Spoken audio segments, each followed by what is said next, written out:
last 3 years have been very difficult. The Oklahoma economy is in recession. There's no doubt that we would benefit from being more diversified. Oklahoma will continue to struggle if we don't fix our structural deficits in our budget. So what does the data show right now? There's several economic indicators just recently that are really turning positive, turning up. Oil and gas, they're adding a lot of jobs this calendar year. There's been growth in manufacturing. Our challenge is that we need more college graduates in the state. You've got to really want a job. You've got to be really prepared, meaning you've got a great looking resume, you know how to interview, and you've got to be aggressive. There's too much competition. We are in a position where the trends are all positive, and we're just hoping that nothing gets in the way.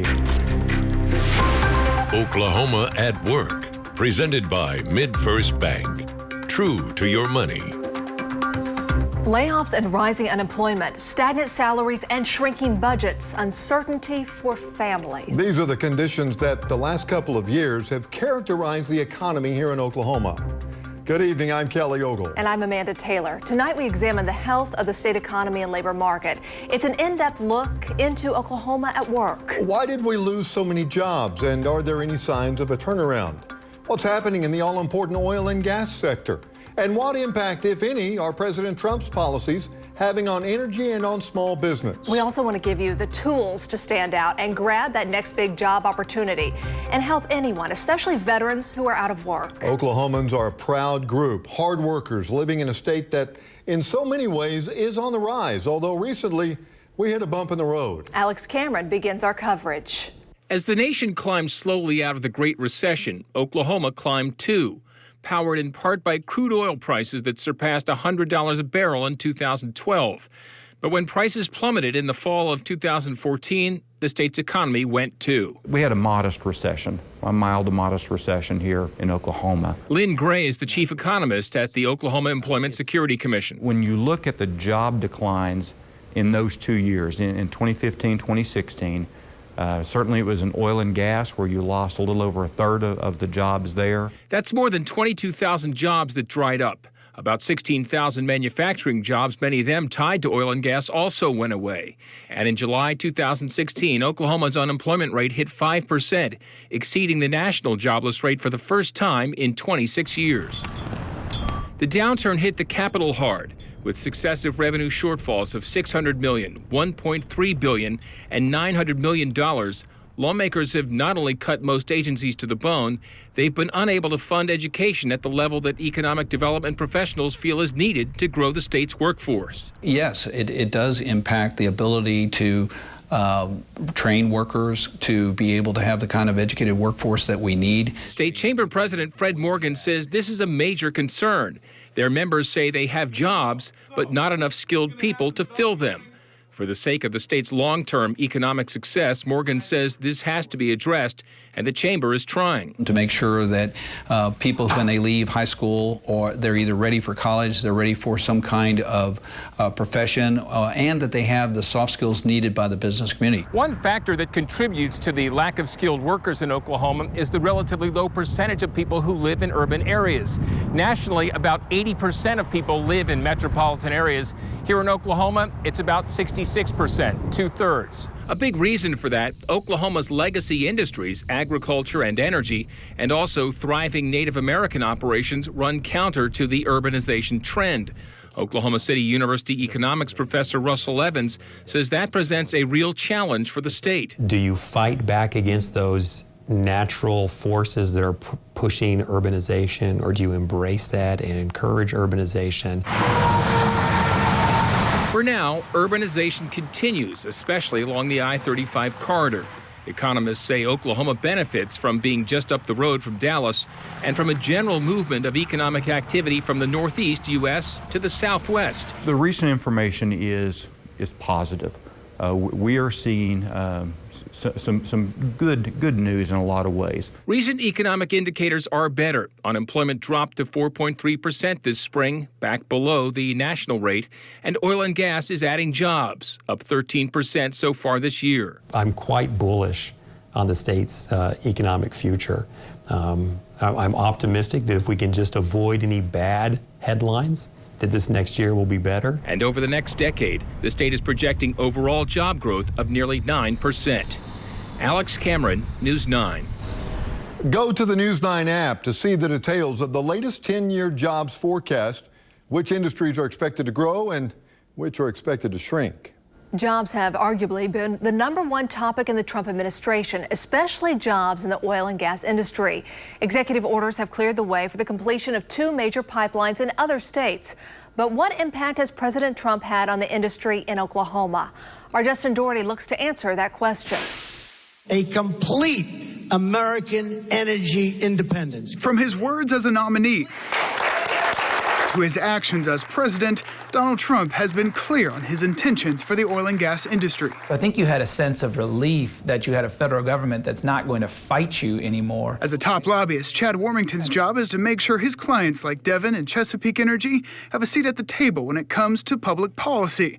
They get that with President Trump. You can't exclude industry from the process. But the Trump bump may stop there. I think it's conveniently timed well with President Trump, but it's not completely based on that. His timing couldn't be much better. We've nearly doubled our employee headcount, so not a whole lot of time to think about all the politics that went into it. Mainly our side is just to keep up with the growth. Growth that Rockwater Energy's Cliff Price credits to a simple supply and demand. Margins are still real slim. A lot of technologies help refine to get those costs down, but at the end of the day, I think the markets are what set the pricing. The president's impact on that pricing has been debated for years. Most recently, under President Obama, the price per barrel hovered around $90 for 4 straight years. So Trump's real impact on Oklahoma could just be the power of the pulpit, even in the eyes of environmentalists. Even though his actions will not simply change the environment overnight, we feel they're sending the wrong message. Director of the Sierra Club, Johnson Bridgewater. I would point to the fact that even though right now we are considered oil and gas dependent, oil and gas is the driver of our economy, our state is bankrupt, our teachers aren't being paid, our elderly are having problems with health care. So we would point to the fact, if this is how things are under an oil and gas dependent economy, we see that things can only get better. Bridgewater also takes the argument back to one of the president's favorite topics, jobs. Renewable energy is reportedly creating jobs at a rate 12 times faster than that of the rest of the U.S. economy. But for Price in Oklahoma, it's evident where the jobs are now. It's good to have checks and balances both ways. We can't let one side or the other run the gambit, or we know how the world would be. But at the end of the day, there's got to be some common sense. People got to work. There's got to be jobs out there, feed our families. Now, in regards to numbers-based evidence President Trump has had in Oklahoma, Bridgewater says membership for the Sierra Club has gone up 18% since mid-November. On the scene on the story, Justin Doherty, News 9. No matter how qualified you are, it's not always easy to land a job.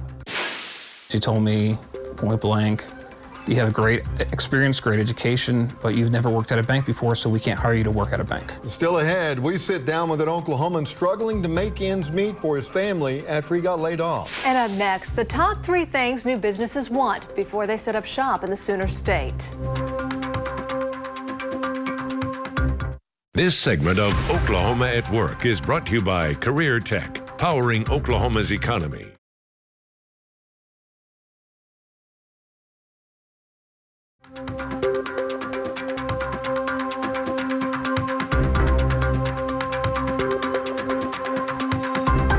Even with the unemployment rate in Oklahoma pretty low right now, the work of economic development experts is certainly not done.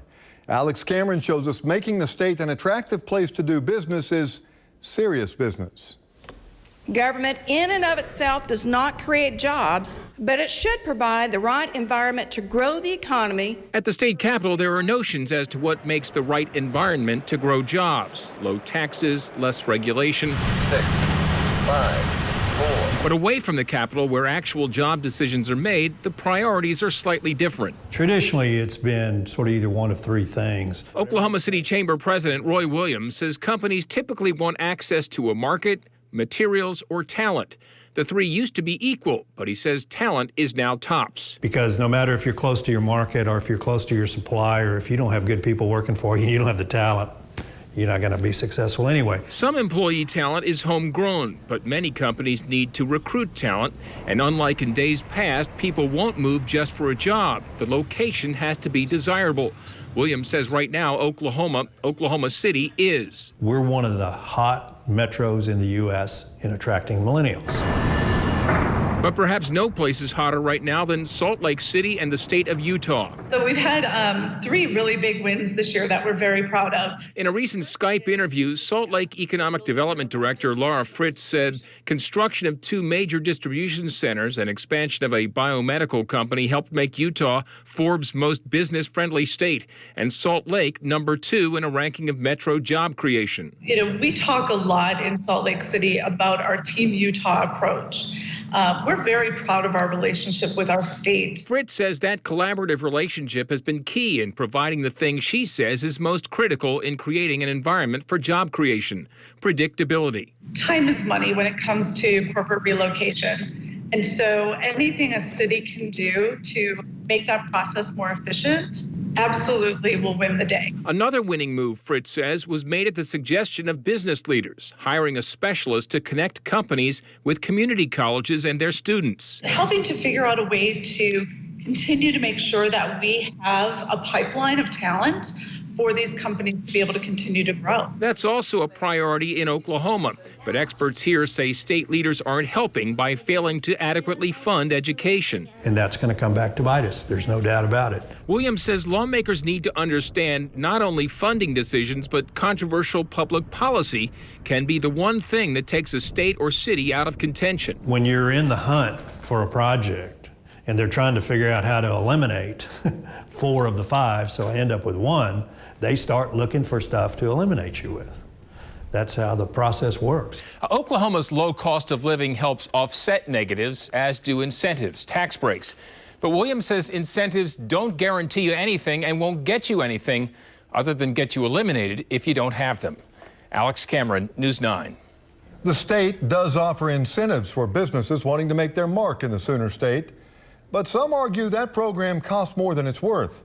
Alex will take a deeper look at the Quality Jobs program a little later in the show. Still to come, we'll tell you which generation is struggling more than others at finding and keeping good jobs. And next, many people might not even know it exists. We'll introduce you to an Oklahoma group having a lot of success getting startups off of the ground. This segment of Oklahoma at Work is brought to you by OSU OKC.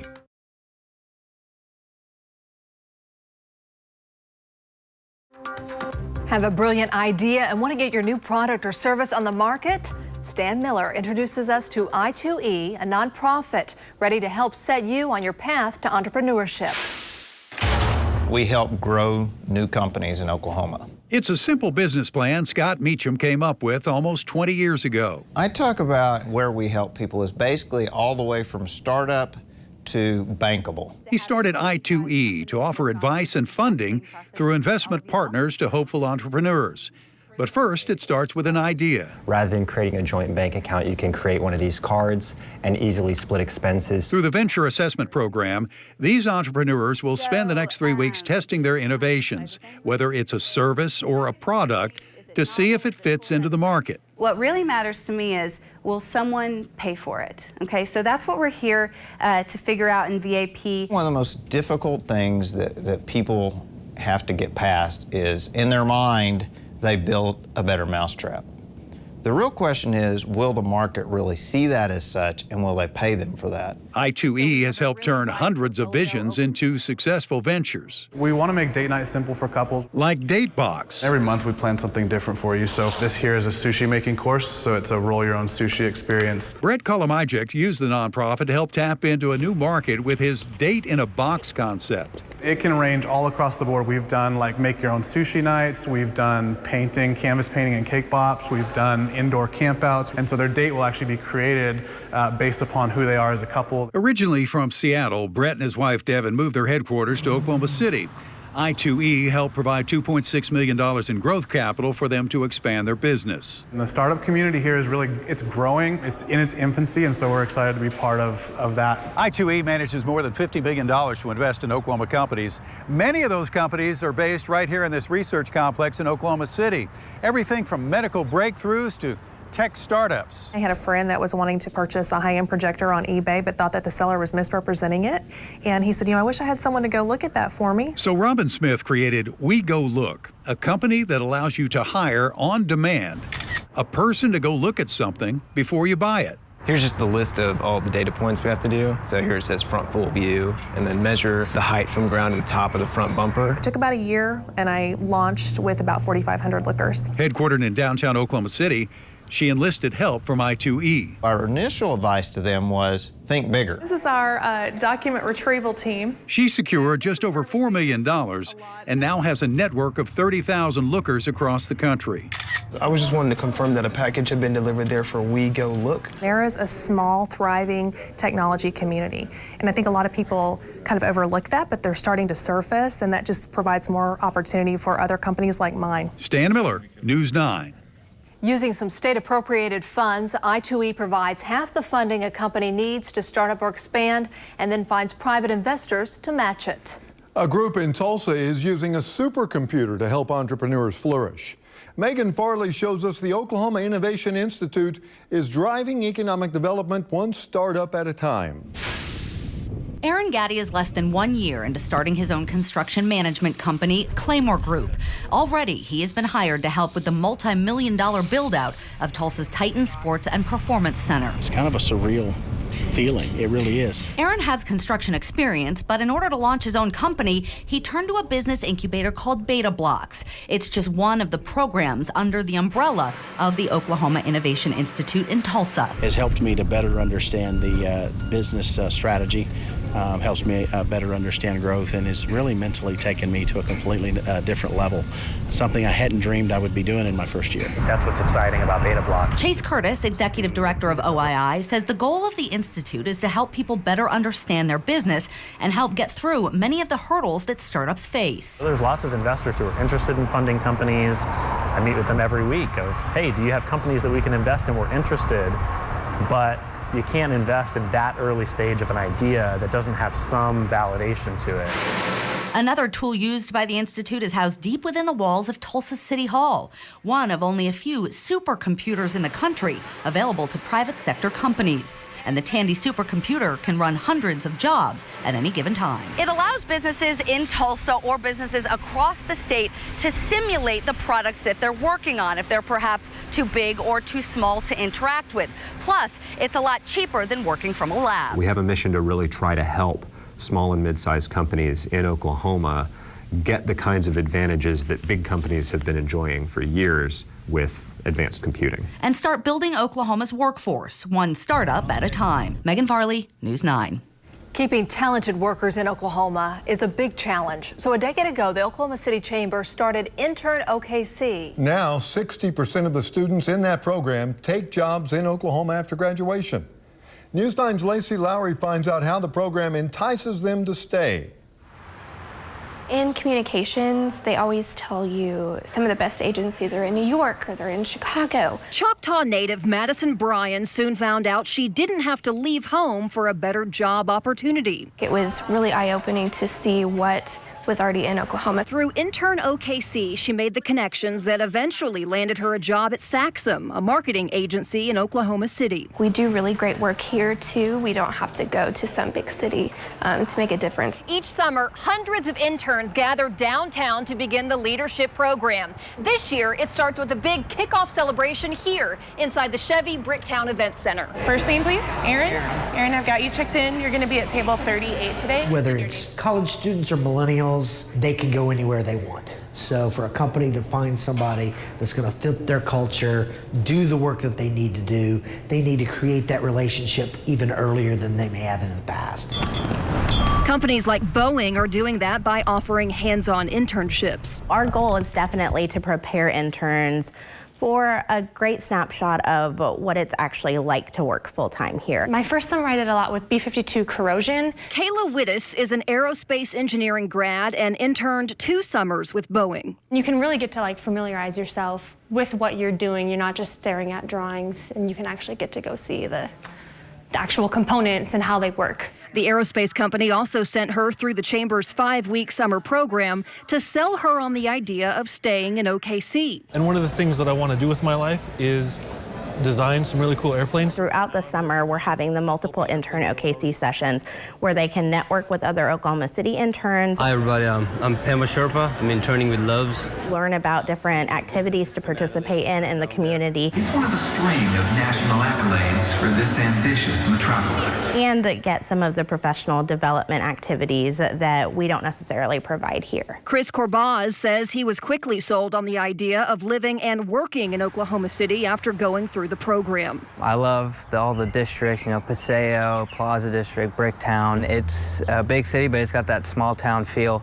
to it at the same time. Like most interns who go through the program, he fell into a full-time position that he loves. Okay, some things I'm working on for Gemini. Them trusting me to come in fresh out of college and contribute was a huge confidence booster and really showed me, hey, they really want me here. Once I became fully a part of Loves and fully a part of Oklahoma City, there was no turning back. Lacey Lowry, News 9. Companies say job fairs are a great way to help Oklahomans find a career. But do they really work? Plus, to me, this program is icing on top of icing for many companies. The Oklahoma program that is bringing hundreds of companies to the Sooner State, creating more than 93,000 new jobs. This segment of Oklahoma at Work is brought to you by Khalidi Homes.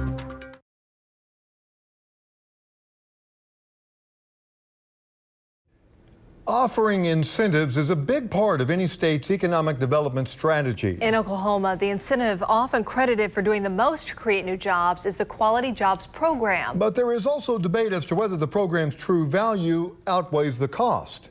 Alex Cameron takes a closer look. Few sights will make a mayor or governor happier than this. People going to work, going to good jobs, which is why the competition for companies that offer those jobs, like Boeing, is so fierce. Hypothetically speaking, if we win new work, we could put it anywhere. Boeing executives say incentives that states offer matter because they lower overhead costs. They say Oklahoma has 3 incentives that factored into their recent decision to move more jobs here. But the Quality Jobs Program was by far the most significant. We have announced 2,250 jobs in the last few years, all of which were directly attributable to the contribution by the Oklahoma Quality Jobs Act. Quality Jobs is a performance-based incentive. It pays companies rebates of up to 5% of payroll for new jobs they create for up to 10 years. Among the conditions for acceptance into the program, the companies have to be in specified industries, have to increase payroll by at least $2.5 million. The jobs must include health insurance, pay the state average, and be in Oklahoma. We want to make sure that the companies who are benefiting from the incentive are serious about their numbers, about being committed to the state and committed to creating jobs for Oklahomans. Don Hackler was at the Commerce Department when Quality Jobs was created in 1993 in an effort to jumpstart a struggling state economy. In the nearly 24 years since, records show more than 800 companies admitted to the program have created about 93,000 quality jobs. We believe that the program is still very, very successful. And yet it's not been as successful as projections would suggest it could be.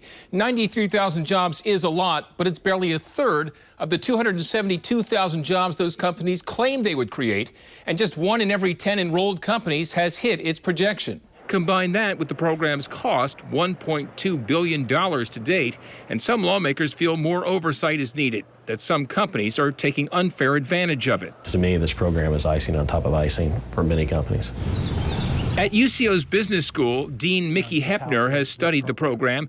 He says the state greatly overstates the benefit, particularly with regard to the jobs local companies are being compensated for. The vast majority of those jobs would have been created regardless of whether this incentive was in place. A survey of companies in the program several years ago showed they would have created at least half the jobs without the incentive. You really don't want to reward someone who's going to do something anyway. But how you put that into legislation?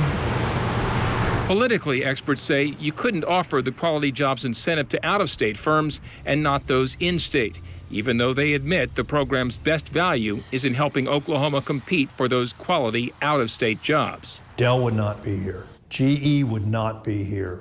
Boeing would not be here if it weren't for quality jobs. They'll tell you that. The Quality Jobs program is scheduled to be reviewed later this year by the state's Incentive Evaluation Committee. Alex Cameron, News 9. More Oklahomans are coming out of retirement and getting back to work. The new trend that has baby boomers switching careers late in life.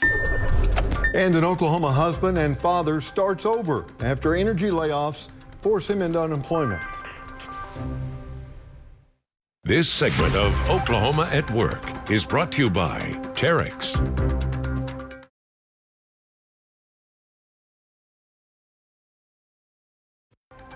In the recent recession, the energy industry was hit hard with job losses. In a 2-year span from December of 2014 to last December, the number of energy jobs in Oklahoma dropped roughly 35%. Craig Day talks with an Oklahoma family still feeling the impacts of the downturn. 3 years ago, this would have been Kevin DeVault getting into his car for his commute from Tulsa to Bartlesville each day for work. Even though I had an hour commute each way, I didn't mind. I enjoyed it. But now he gets behind the wheel for a ride-sharing company to make extra money to help make ends meet. It's not really what I want to do, but it's what I need to do for the time being. DeVault is originally from New Jersey, but fell in love with Tulsa while visiting a friend in 2001. He stayed, got a degree from TU, and ended up with a great job with ConocoPhillips in Bartlesville. But when the energy industry slumped, DeVault lost his job. I think we were one of the first to have layoffs. After only 6 months of unemployment, DeVault says no one was hiring in the energy industry. A lot of fear, anxiety, a lot of depression. Just wondering what's next out there for me. For a dad with 2 young daughters, the tough job market was scary and meant significant lifestyle changes for his family. My wife, who, while I was working at ConocoPhillips, she was a stay-at-home mom. She's had to go back to work as well. And Kevin got behind the wheel shuttling others to make extra money. It gives him the flexibility to free up time for interviews or job fairs. And he tries to stay positive. I know energy will rebound at some point. Until it does, DeVault is working on his doctorate degree, looking for work and hoping for the best for everyone unemployed and uncertain about the future. I would say don't give up and just have that person in your life who's there for you and supports you and will be there for you. That really makes a difference. One thing that is encouraging to DeVault and other Oklahoma families impacted by the energy layoffs, the sector has added 5,400 jobs so far in 2017. Craig Day, News 9.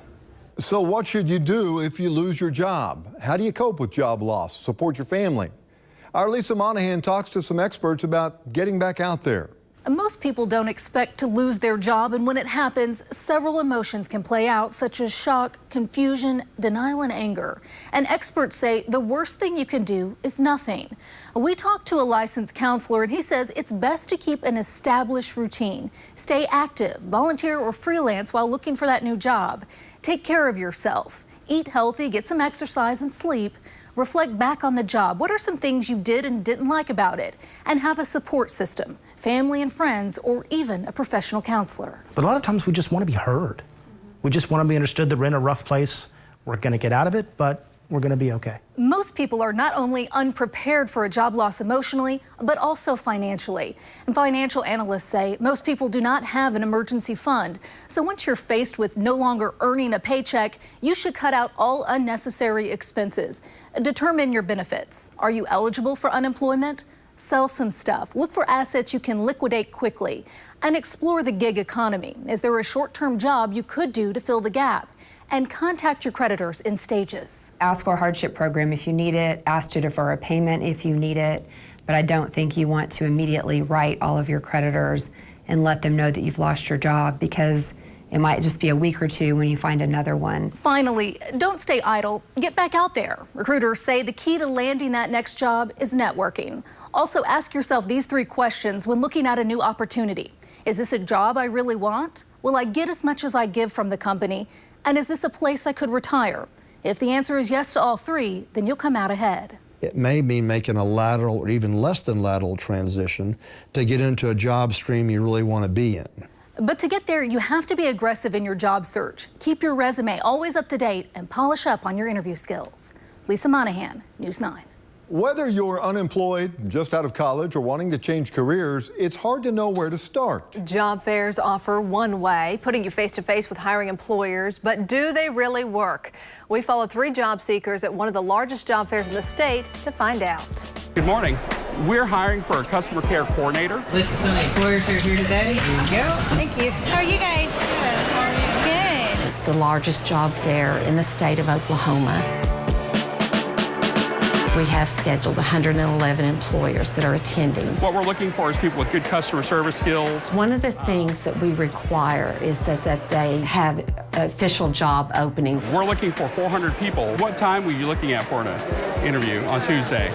Very good at multitasking. I'm a fast learner. Looking for longevity more than anything, but something maybe customer service, clerical, maybe in an office setting. Most of my applications are done online, so it's better to have that one-on-one, with a live person. Networking is critical. It's one of the most important aspects of landing a job. Yep, that sounds good. Thank you very much. I've been unemployed for about a month and a half, but I've talked to I'd say probably 2 or 3 good leads that might be an opportunity. Can you tell me what positions typically start out at? A lot of entry level, and I'm not unwilling to start at a new spot, but right now, $12, $13 an hour is a little bit of a push for me. I was hoping for more than that. All right, Jack, this right here is our official offer letter. Jack was the first candidate we looked at today. Here is the isolation part of the job. This is the position you're applying for. I'm a certified crane operator and a CDL driver. We want to try and jump on guys that have a lot of experience in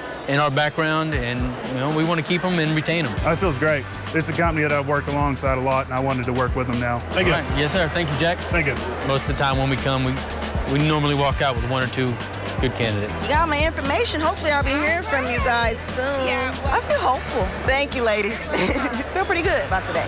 Pretty good. How are you? There's definitely some opportunities that I can follow through with, so I feel good about that. Great. All right. Yep, thank you. There's a variety of ways to seek employment, and a job fair is just one way. We really want to get Oklahomans employed. That's our goal. 1,200 job seekers attended the job fair, and as for the other 2 people we followed, nothing panned out for them yet. The Oklahoma Employment Security Commission holds the job fair twice a year in Oklahoma City and in Tulsa. Teamwork on the front lines led to a job on the home front. At one time, I was his boss, sort of say, and now, the tides have turned. The legislation that's giving Oklahoma veterans first dibs at new jobs.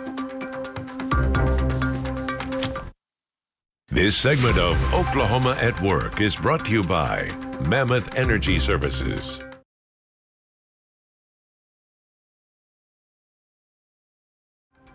One group that seems to struggle more than others in finding and keeping good jobs is our veterans. Officially, veterans in Oklahoma are unemployed at about the same rate as the rest of the population. But tens of thousands of them aren't even trying to find jobs. They've given up. Alex Cameron shows us help is out there. Among the hundreds who showed up at this recent job fair in Oklahoma City were Christopher Bishop and Thomas Cyrus, 2 veterans whose military careers were cut short. Blew me up and buckled my knee, tore my knee and everything in my knee. Both men were medically discharged, and both have found the transition to civilian life frustrating. It has been rough. It's because I can leave the 9-man squad into combat, but then I come out into the civilian world and I can barely push a piece of paper across the desk. Cyrus was a mechanic in the Army and had a job fixing trucks. And then had to get out for medical reasons, had to leave that job. Christopher tried construction. Did a little bit of self-employed home repair, stuff like that, but my injuries I couldn't sustain. They're not alone. According to the Bureau of Labor Statistics, just over 7,000, 4.5% of the 164,000 veterans in Oklahoma's workforce are unemployed.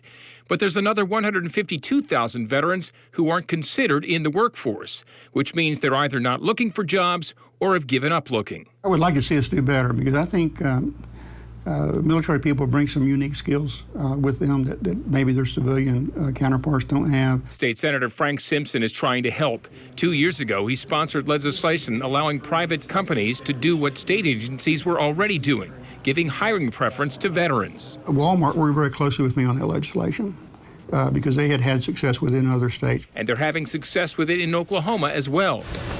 After 18 years in the Army, much of that as a drill sergeant, Jeff Kowalik was medically retired. I was putting my application in everywhere, anywhere, everywhere. His job search was going nowhere until social media connected him with one of his former privates. Jared Crabtree, yes. Who was a manager for Walmart and wanted to hire him. At one time, I was his boss, sort of say, and now, you know, the tides have turned. But Kowalik couldn't be happier, and Jared Crabtree, a veteran himself, says he was thrilled to be able to hire Kowalik, one of the more than 5,000 veterans the company's hired in Oklahoma since announcing its Welcome Home commitment in 2013. From the technical specialties to just managing diverse groups of people, teamwork, they just bring so much to the table. No one knows that better than retired Colonel Warren Griffiths, longtime employment coordinator for the Oklahoma National Guard, just hired by the Department of Veterans Affairs to step up the state's efforts to get more veterans into good jobs.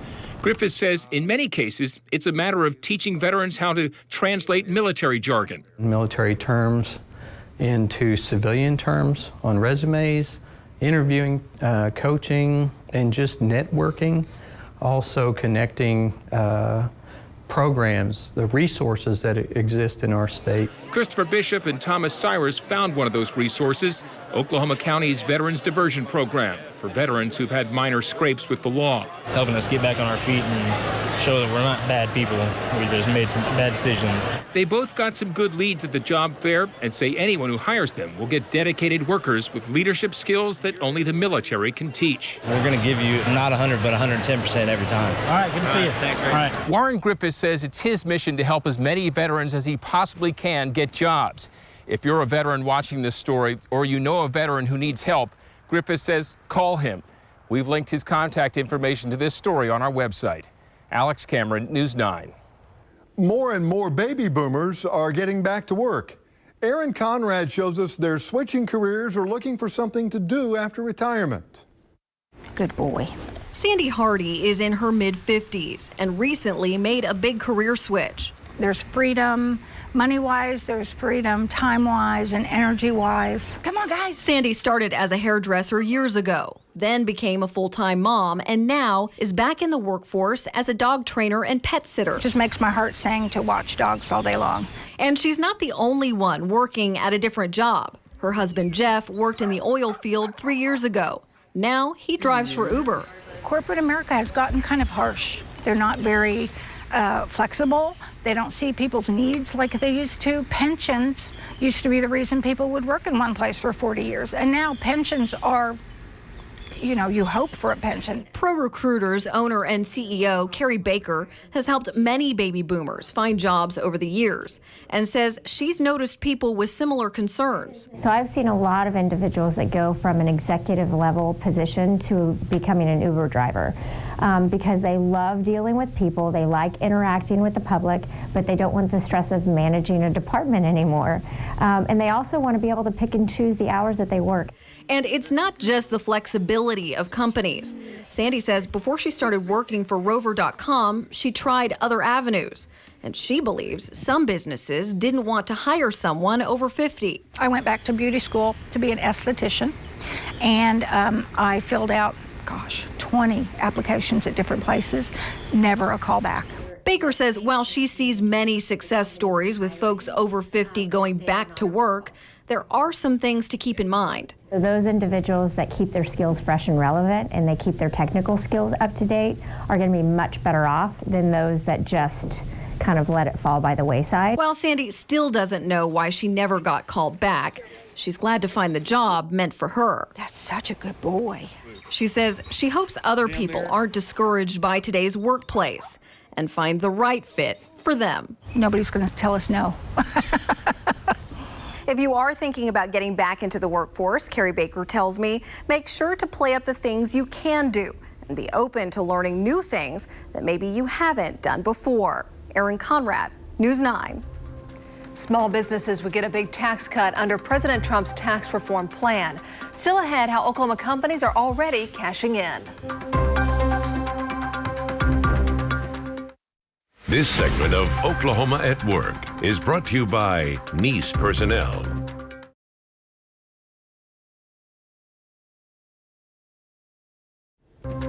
It's estimated about 52% of employees in Oklahoma work for a small business. Which means the majority of employees in this state could directly benefit from President Trump's tax plan. But at what cost? Our Justin Doherty takes a closer look at the Trump tax reform. Michael Huckabee oversees 80-plus employees as the owner of Industrial Controls of Oklahoma. We do everything electrical. Since 1980, ICO has done everything electrical for major companies around the region. Huckabee took over for his parents 6 years ago, but just in the last few months, his customers' confidence has grown. Businesses that have been sitting on projects for a while, waiting to decide to pull the trigger, that they're starting to let loose of money and starting to make those projects happen. He credits much of the new confidence to the new administration. I've dealt with the small businesses and the big businesses, and I love you all the same. Businesses see a more business-friendly climate. And businesses like ICO may also get a boost from President Trump by the way of tax reform. There's clearly a tax cut for small businesses. Dr. Greg Burge is a professor of economics at OU and has been studying the Trump tax plan, especially the massive tax cut for small businesses, dropping the top rate from 35 to 15%. Any extra dollars that they can keep, they can reinvest in the company or they can pay themselves in salary. It's going to help them survive. However, Huckabee and Dr. Burge are both looking at the harsh reality that could come with such a large cut. It always seems like it's a give and take. The Trump tax plan is forecast to bring in 25% less revenue over the next 10 years compared to our current plan. The obvious question, what comes next? At the end of the day, the math works out to either, build the national debt or to cut spending programs. So I worry about that. Programs that could take a hit: Social Security, Medicaid, and education. So while the president has said he plans for his tax cuts to help expand and create more jobs, Dr. Burge worries the extra money will only be left to make up for the difference for current employees, leaving owners like Huckabee in a catch-22. I would really think those minimum wage workers, those single moms, situations where you're really struggling, a small wage increase or maybe a slightly more secure job is great, but if it comes at the cost of losing, many of the things you've come to rely on, then I don't think that's a good trade. While the tax cut may be great for businesses, you have to look at the flip side. Are we cutting so much that we're taking away from some core services that we need? So you never seem to find the exact right balance. Justin Doherty, News 9. The Trump administration is still targeting this year to get some kind of tax reform enacted. But reports are the majority of President Trump's tax plan won't likely go into effect until 2018. Economic experts say the job market is strong here in Oklahoma. So if you are looking for a job or maybe changing careers, you'll need to do your homework. You've got to really want a job. You've got to be really prepared, meaning you've got a great looking resume, you know how to interview, you know how to play the employment game. Tomorrow night at 7, we'll help you prepare for your next big opportunity, and it's not all about the salary. They're giving things that aren't necessarily like a cash value, but things that will kind of help people stay with the organization. Plus, we take a look at how your social media profile impacts your job search. That and much more tomorrow night on Oklahoma at Work, right here on News 9. That's all the time we have for tonight. To see these stories and find additional information on Oklahoma at Work, go to the News 9 app. We'll see you back here tonight for News 9 at 10. Oklahoma at Work has been presented by MidFirst Bank. True to your money.